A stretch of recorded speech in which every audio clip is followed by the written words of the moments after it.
discussions on international political issues for major networks such as CNN, Fox News, and NPR. And he's the author of numerous books on warfare and intelligence. So, ladies and gentlemen, please join me in giving a warm welcome to George Friedman.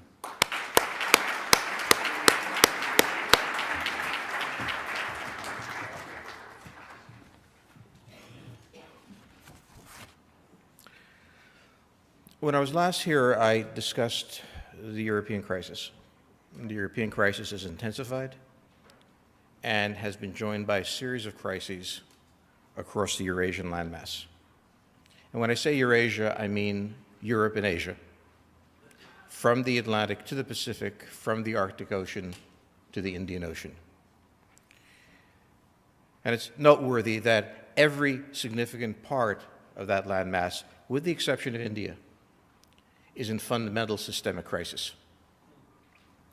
And we have not seen a model like this really since World War II.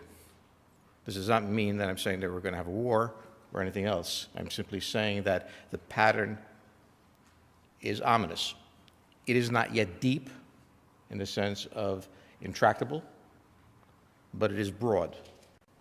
And we need to understand why it's that way.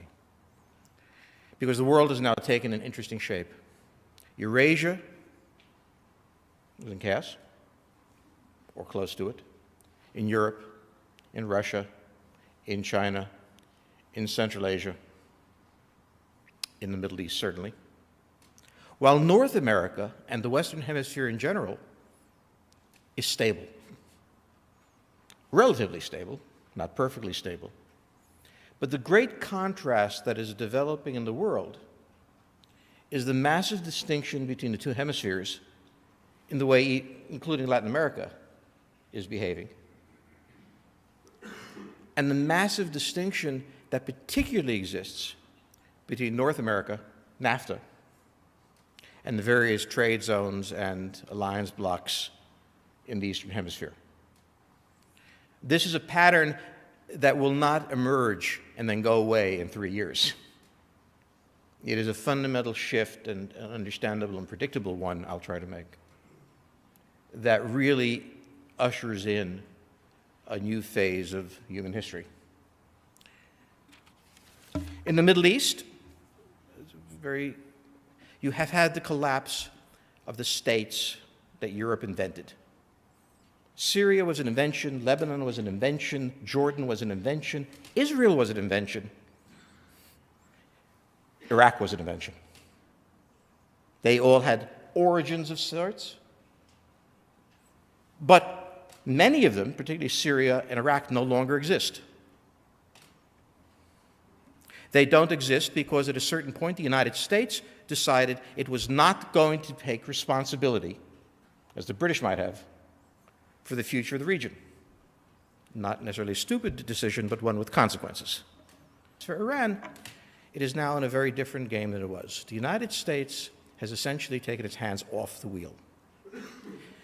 And there are 4 great powers in the region that can't leave: Israel, Turkey, Iran, Saudi Arabia. Saudi Arabia is a question mark. But let's say there's 4. The American strategy is to be not particularly friendly with anyone and not particularly hostile to anyone. So it is drawn a bit closer to the Iranians, a bit farther from the Israelis, deals with the Turks. This is called learning what the Romans did, learning what the British did, the balance of power. You don't send main force. The British never sent its entire military force into India. They played the various factions against each other and used local forces. And this is what you're seeing. At this point, the Iranian problem is Turkey, which is what the United States wants. The American problem is to make sure that Turks become more aggressive. The Turkish problem is, please do not draw me into your game. The American solution is, come to me, baby. So when we look at the situation for Iran, totally different from the Indian situation, we're seeing India drawn into the regional system precisely by getting what it wanted: the sanctions lifted. its greatest benefit was the sanctions because it kept them out of the game. Now they have no choice. They must be involved in Iraq. Iraq fundamentally affects them. They therefore are doing what the United States would like them to do. The Russians are doing what the Americans want them to do. The United States does not want Assad to fall now. Now. Later, yes. Earlier, yes. Now, no, because of ISIS. The United States could not save Assad for political reasons, domestic and foreign. The Russians come in, they save Assad, they leave the question of ISIS open for the United States to deal with to the extent it wants. And what the United States is doing very brilliantly, and I know we're not supposed to be smart, but it's unintentional, what the United States is doing very brilliantly is forcing all the other players to do what it wants, because we have learned a fundamental lesson. You do not maintain a global power by constantly rushing multi-divisional forces into a region. You get tired. You must learn the balance of power, and it's being learned. And the important thing is, I don't know if Obama knows he's doing it or not. You are pulled into this because you must, because you don't have other options. He doesn't have the option of sending forces. So Iran must be understood in terms of the new American game. Anyone else? On the far side.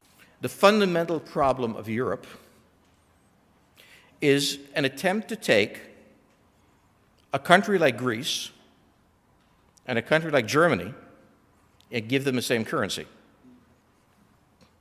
Moreover, to leave in the hands of each individual country fiscal policy while a central bank controls monetary policy, so there's no coherence between the two, and have one country so overwhelmingly powerful, Germany, that it has the ability to set the regulations of Brussels and the behavior of the European Central Bank, not because it's a conspiracy, because if you don't support the German economy, then it all comes tumbling down.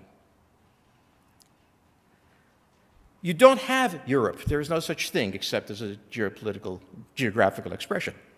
The unemployment rate south of the Alps is over 20%, somewhere 25%. That is the same rate of unemployment the United States had during the Great Depression. The unemployment rate in Germany is 4.5%. The harmonization of these economies is not possible. And therefore, on virtually every other issue, they are unable to act. But behind all this is the great bubble, Germany. Germany exports 47% of its GDP. I'm not good at arithmetic, so give me 50%. Which means that every time it loses 5% in exports, it loses 2.5% in GDP. Now, losing 2.5% of your GDP matters. But if you lose 15% of your exports, you've lost 7.5%. The point I'm making is Germany is on the edge of the volcano. It is a massive exporting power that has built its economy on the assumption of expanding demand for its goods, basically in the European Free Trade Zone. And that can't happen now. Its entire structure is based on that because domestic consumption can only be raised so much when you have that much out there. Other countries are in this position, South Korea, for example. But only Germany is the fourth largest economy in the world.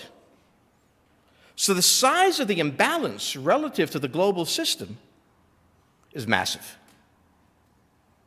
Now, in a world in which you have an exporter's crisis, and one of the greatest exporters in the world, Germany, with a larger dependence on exports than China or any other country that you might name, the global exporter, if you will, from a percentage point of view, I think the Russians are going to be very aggressive, and I think the Russian Federation will go the way of the Soviet Union for the same reasons.